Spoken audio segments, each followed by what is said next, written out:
Here we go. Yet again, it's Kaiba's that's bringing you another deck profile. Yes, it is. And this time we're bringing you Shinryu Zombies. Yes, indeed. The new archetype with the new support. And here it goes, my version of the deck and my deck profile. So let's hop right into it, guys, and let's see exactly what's going on here. Now, first we'll go through the cards, then we'll explain cards choices, starting with the deck, then the extra deck, and then, of course, the side, which are basically just honorable mentions because there is no official side deck. So 2 Gemini Garnets, 3 Mizukis, 2 Performer Pods Trick Clowns, 2 Shiranui Spirit Masters, 1 Goblin Zombie, 1 Shiranui Smith, 3 Shinryu Sage, 1 Mathematician, 3 Unizombie, 2 Ghost Ogre and Snow Rabbits, 2 Shinryu Spectral Swords, 2 Maxis, 1 Effect Veiler, 3 Instant Fusions, 1 1-for-1, 1 Soul Charge, 3 Upstart Goblins, 1 Foolish Burial, 3 Brilliant Fusions, 1 Jewels of the Valiant, and 2 Shinryu Style Swallow Slash. Okay, the Gemini 2 Gemini Garnets are basically used with the 2 Brilliant Fusions. Didn't want to just run one because in any case, if you ever do open up the other one, you want to have the other one live. 3 Mizukis because you tend to run out of Mizukis sometimes, and sometimes these games can last more than just one turn, especially with this deck since you completely slow your opponents down when you just Omega them. Now, some people would argue you could play 2 Omegas, which just may be a valuable thing to do. 2 Trick Clowns because Performer Podge. Damage Juggler got limited, so now you're just playing 2 Trick Clowns to make up for the light count. And basically, this card comes out and lets you get a free rank for a free, synchro target. So basically, you can still go into double level 8s at the beginning of the game. And if you have an Instant Fusion, you can even take it one step further, which may cause some people to play level 7 synchro types, like Psyframe Overlord, Zeta, or such. And then Shiranui Spirit Master, because with the trap card, it gives you an extra popping ability. Plus, it can also, target a Shira monster from your hand or graveyard to make for a rank 4 place, which is pretty good. Pretty good.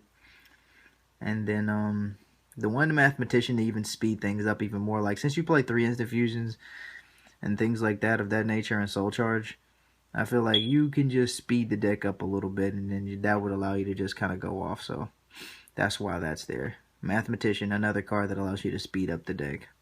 Of course, the 3 Unizombie, that's self-explanatory. 2 Ghost Ogre Snow Rabbits. This is a tuner, but it's also a hand traps, which helps. So yeah, that's there. Then 2 Spectral Swords, because you can just synchro from the graveyard, and that's really good. And most of the times people will not expect it. The 1 Shinryu Smith, because you get to, add a Shinryu card from your deck to your hand. And then the 2 Maxis, just for people who special summon 2 mention. The 1 Effect Veiler, basically, like, this card is basically good against everything. But I feel like it's only good if you have one of it in your deck. It's kind of like that one card. It's like if you could play a Raigeki Dark Hole or something of that nature, like that's, that you would only play one of in a deck, this might be one of those cards, but it's an unexpected card, as hand trap can win games, even if it's only at 1 in a deck. 3 Instant Fusions, 1 1-for-1, because I figure you could go for the Effect Veiler and make Trish. Now, this might be taken out of the deck, this is just an idea I had, or you could play Global, but that's an idea I had. You could just go for 1-for-1, plus you could start your Instant Fusion or Soul Charge up with this combo, and then you can go off from there. Then the 1 Soul Charge, 3 Upstarts because the deck doesn't have much speed. Foolish kind of gets things started a little bit more. Brilliant Fusion. And the 1 Jewels of the Valiant because it gets stuff started as well. And then 2 Shinryu Style Swallow Us because it can kill up to 3 cards. And that's just like really, really good.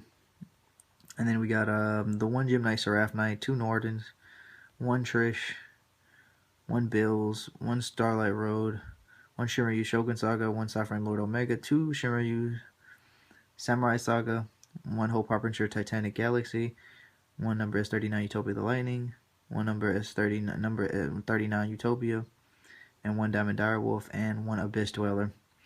The thing with this extra deck is like with Trish, it's like you play the 1 Effect Veiler, you play the 1-for-1, so it's a possibility that you can get rid of things that just cannot be targeted. or destroyed by card effects.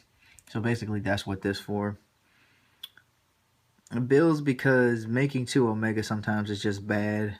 And it's been bad a lot of times, so I didn't play it. But it's actually good sometimes.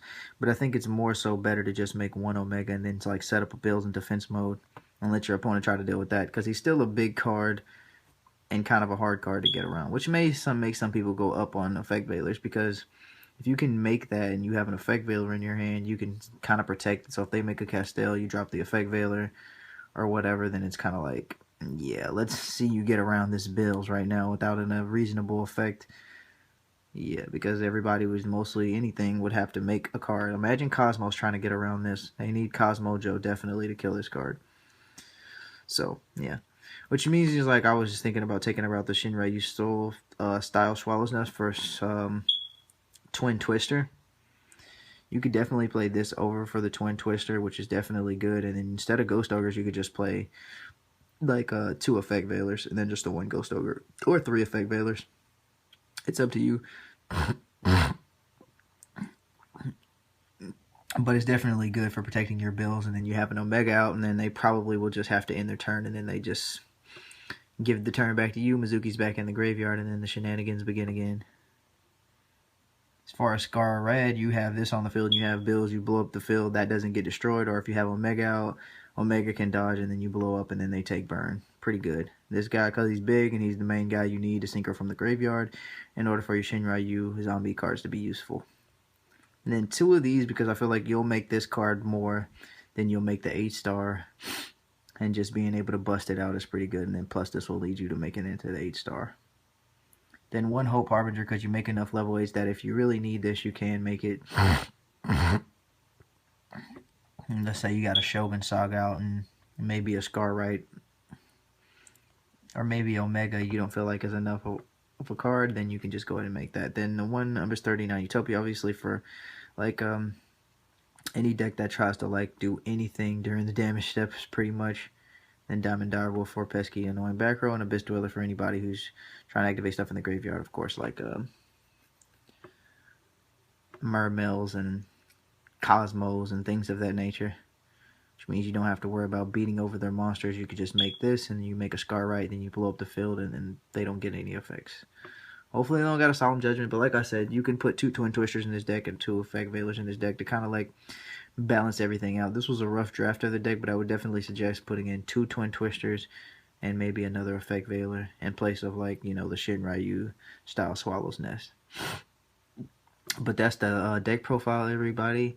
You know, like, comment, subscribe, give me feedback, because, you know, I'm trying to make this channel bigger, better, and faster. So, tell me how you like this video. Don't forget to give that like button a white lightning attack. And that's it. Hope everybody's doing great. Have a great time and day.